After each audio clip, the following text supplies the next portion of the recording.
คำเว้าดีๆนี่มันสามารถฮีลใจคนได้แท้ใดตัวเฮาเองก็ยังมักฟังเลยเนาะยิ่งเป็นคำเว้าที่ให้กำลังใจมันฟรีและก็มีแต่กำไร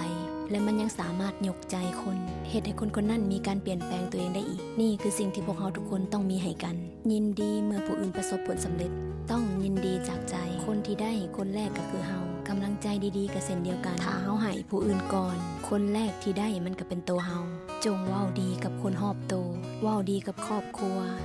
กับคนที่เฮาฮักกับเพื่อนร่วมงานถ้าทุกคนเห็นเฮาเปลี่ยนแปลงเป็นทางที่ดีเฮาก็จะสามารถเป็นต้นแบบที่ดีให้กับผู้อื่นได้